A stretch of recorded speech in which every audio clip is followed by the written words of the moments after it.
Terima kasih. Terima kasih Datuk Tuan. Terima kasih Timbalan Menteri. InsyaAllah saya tidak akan mengheret Timbalan Menteri dalam satu perbalahan ataupun polemik begitu. Saya sebenarnya tekun mendengar penjelasan yang dibuat oleh Timbalan Menteri yang saya kira rata-ratanya baik. Ya. Cumanya saya ingin dalam perbahasan saya mengangkat isu ini juga. Di mana persoalan akhirnya adalah bukan sekadar hanya mendapat angka. Ya. Contohnya di sini adalah kita bercakap tentang GNI per kapita. Ya. Kerana kita tahu bahawa dalam angka itu berlaku disparity yang kesenjangan itu agak melebar. Ya, agak lebar dan terus melebar. Lalu Timbalan Menteri perlu juga memberi komentar. Apakah yang merupakan petualang-petualang besarnya? What are the bottlenecks? Ya, the bottleneck dengan izin yang perlu digarap oleh kementerian dan yang bertanggungjawab, kerajaan yang bertanggungjawab, supaya persoalan pada akhirnya just not wealth creation dengan izin, tetapi wealth redistribution itu berlaku. Ya, angka satu hal, ya, tetapi ketika bila kita lihat kesenjangan disparity income, itu kita tidak bercakap tentang wealth disparity lagi tu. Kita hanya bercakap tentang income disparity. Ya, kalau saya boleh diizinkan menyebutkan bahawa the greatest bottleneck is di monopolistic rentier system itu. Timbalan Menteri baru tadi menyebutkan tentang CPO. Dan saya dalam perbahasan mengangkat isu ini, ya, satu dasar yang silap kerajaan Barisan Nasional lakukan ketika kita bersaing dengan Indonesia, ketika Indonesia punya satu tax system yang cukup fleksibel, rendah daripada kita tinggi infleksibel. Dan di sementara itu Datuk yang dipertua, kita memberikan dulu 10 bulan yang dulu 3 million metric ton CPO diberikan kepada beberapa pihak. Ya. Dan saya baru ini memahami bahawa bukan saja mau dismantle itu, tetapi ditambah pula 2 million metric ton. Yang akhirnya saya juga dipahamkan bahawa penerima-penerima duty free CPO, selling of CPO sini adalah juga kepada mereka yang nama-namanya tidak boleh didedahkan kerana ia adalah dilindungi bawah Akta Rahsia Rasmi. Timbalan Menteri, inilah dia akhirnya dalam kesimpulannya monopolistic rentier system dalam banyak hal, bukan saja CPO ni, dalam gula, dalam tepung, dalam telekomunikasi, semuanya. Yang kalaulah dapat, ringkasnya, dapat kita dismantle monopolistic rentier system ini, saya yakin persoalan mengagihkan balik kekayaan negara itu, tatkala kita lakukan dan jana kekayaan, mampu kita lakukan wealth redistribution, barulah kita boleh capai GNI per kapita dengan lebih baik lagi. Terima kasih Timbalan Menteri, tolong jelaskan. Terima kasih. Mengenai konsep bottleneck, mengenai disparity and distribution, saya setuju. Yang berhormat, mana-mana economic planning dan juga national development plan mesti meletakkan disparity dan juga distribution as the focal group, focal point for human development. Itu saya mengakui.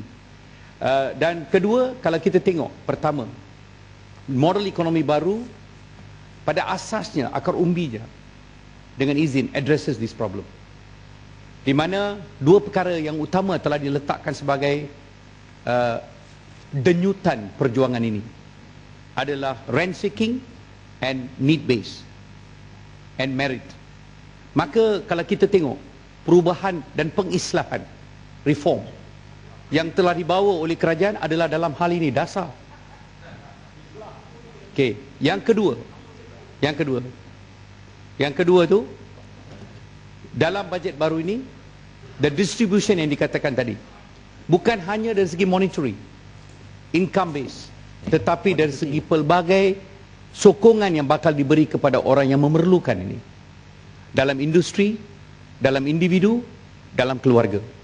Maka kalau kita lihat, kita fokus kepada kesihatan, perumahan, pendidikan, pembangunan komuniti, kos sara hidup, kelestarian bekalan makanan, penyokong dan pelaburan PKS, dan juga kejiranan yang selamat.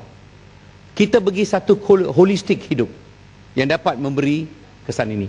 Dan sekiranya Yang berhormat rasa bahawa ada penyalahgunaan, ada saluran-salurannya, boleh kita laporkan.